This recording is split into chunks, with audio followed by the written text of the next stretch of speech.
છેલ્લા 5 દિવસથી ચોમાસું અટકી ગયું છે, જ્યાં પશ્ચિમના મોરચે આગળ વધી રહ્યું નથી, જેના કારણે લાગી રહ્યું છે કે ગુજરાતમાં ચોમાસું હવે મોડું આવી શકે છે। સામાન્ય રીતે 15 જૂનની આસપાસ ગુજરાતમાં ચોમાસાની પધરામણી થાય છે, જો કે આ વર્ષે નબળા ચોમાસાની આગાહી વચ્ચે લાગી રહ્યું છે કે ચોમાસું 23 થી 26 જૂનની વચ્ચે જ આવશે।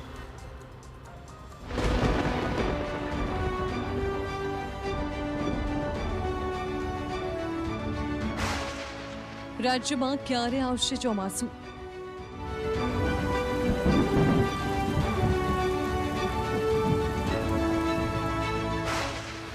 હવામાન વિભાગની શું છે આગાહી?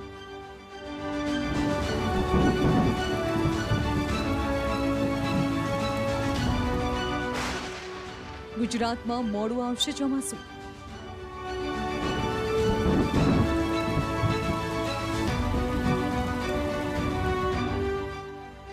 જૂન મહિનાના 12 દિવસ થઈ ગયા, જો કે હજી સુધી વરસાદના કોઈ વાવડ જોવા નથી મળી રહ્યા।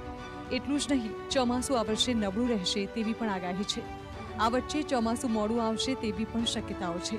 જો કે આ વચ્ચે રાહતના સમાચાર એ છે કે રાજ્યના અનેક જિલ્લાઓમાં સામાન્ય વરસાદની આગાહી છે।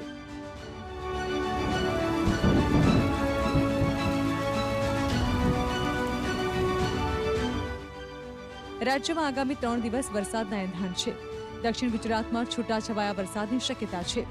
હળવાથી મધ્યમ વરસાદની હવામાન વિભાગની આગાહી છે। સુરત, ડાંગ, નવસારી અને વલસાડમાં વરસાદની શક્યતા છે। તાપી તેમજ દમણ અને દાદરાનગર હવેલીમાં પણ વરસાદનું અનુમાન છે। 16 જૂનથી સૌરાષ્ટ્રના વાતાવરણમાં આવી શકે છે પલટો અને સૌરાષ્ટ્રના અનેક જિલ્લાઓમાં વરસાદ જોવા મળી શકે છે। गुजरात रीजन में हल्का से मध्यम बरसात का संभावना रहेगा इक्का दुक्का स्थानों में। मेनली आपका जो दक्षिण गुजरात की ज़िला है उसी में ये संभावना रहेगा। वलसाड़, दमन, दादरा नगर हवेली, तापी इसका आसपास ये मेनली रहेगा पहला जो 2-3 दिन। 16 जून से आपका जो सौराष्ट्र कच्छ क्षेत्र है उसमें हल्का से मध्यम बरसात का संभावना रहेगा। ગુજરાતમાં હજુ સત્તાવાર ચોમાસાની એન્ટ્રી નથી થઈ, પરંતુ વેસ્ટર્ન ડિસ્ટર્બન્સની અસરને પગલે દક્ષિણ ગુજરાતમાં વરસાદની શક્યતા છે।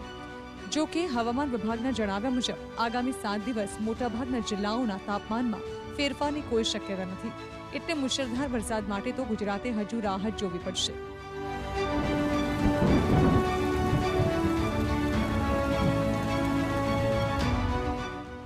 ગુજરાત રાજ્યમાં પાછલા કેટલાક દિવસથી વરસાદની કાગડોળે રાહ જોઈ રહેલા લોકોનો ઇંતજાર દરેક પસાર થતા દિવસની સાથે જાણે કે વધુ લાંબો ખેંચાતો જઈ રહ્યો છે।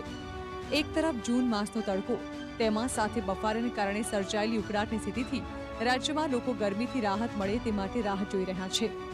રાજ્યમાં કેટલાક જિલ્લામાં છૂટોછવાયો વરસાદ પડી રહ્યો છે, પરંતુ ચોમાસા પહેલાની પ્રી મોન્સૂન એક્ટિવિટી જોવા નથી મળી રહી।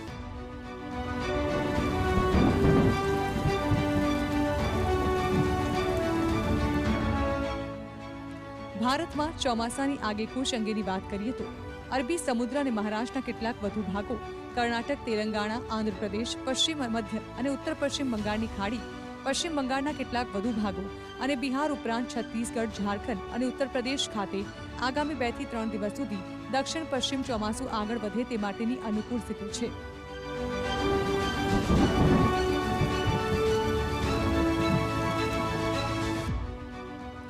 જૂન મહિનાના 12 દિવસ ઉપરાંતનો સમય વીતી ગયા છતાં હજી સુધી રાજ્યમાં જોઈએ તેવો વરસાદ નથી પડી રહ્યો। સામાન્યપણે રાજ્યમાં ચોમાસું બેઠા પહેલા જૂન માસના પ્રારંભમાં જ રાજ્યમાં સારો એવો વરસાદ પડવાની શરૂઆત થઈ જાય છે।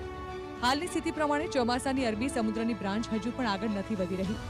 મહારાષ્ટ્રના કેટલાક વિસ્તારોમાં આગળ વધતા ચોમાસાને 4-5 દિવસ હજુ વધુ લાગશે, એટલે કે ચોમાસાની પ્રગતિ હવે ધીમી પડી ગઈ છે। આનું કારણ છે ઉત્તર પશ્ચિમ દિશા તરફથી એટલે કે પાકિસ્તાન તરફથી શુષ્ક હવાઓ વધુ આવી રહી છે। આ હવાઓ અરબી સમુદ્ર અને બંગાળની ખાડી તરફથી આવતી ભેજવાળી હવાઓને આગળ વધતી રોકી રહી છે। આ સિવાય અરબી સમુદ્ર અને બંગાળની ખાડીમાં હાલ કોઈ સિસ્ટમ ન હોવાને કારણે ચોમાસાને હાલ કોઈ વેગ નથી મળી રહ્યો। આના કારણે આપણા ત્યાં ચોમાસું ઝડપથી આગળ નથી વધી રહ્યું, જેથી ચોમાસા પહેલા રાજ્યમાં પડતો વરસાદ વધ્યો નથી। આવનારા 3-4 દિવસ સુધી રાજ્યમાં વરસાદનું પ્રમાણ વધવાની કોઈ શક્યતા નથી। આગામી 18 જૂન સુધી વધુ વરસાદ પડવાની સંભાવના નથી। સામાન્ય રીતે ગુજરાતમાં 15 જૂન બાદ ચોમાસાની એન્ટ્રી થઈ જાય છે, જો કે આ વખતે માનવામાં આવી રહ્યું છે કે ચોમાસું મોડું આવશે। 23 થી 26 જૂન વચ્ચે ચોમાસાની સત્તાવાર રીતે ગુજરાતમાં પધરામણી થાય તેવી શક્યતાઓ છે, એટલે ચોમાસાના વરસાદ માટે હજુ લોકોએ રાહ જોવી જ પડશે।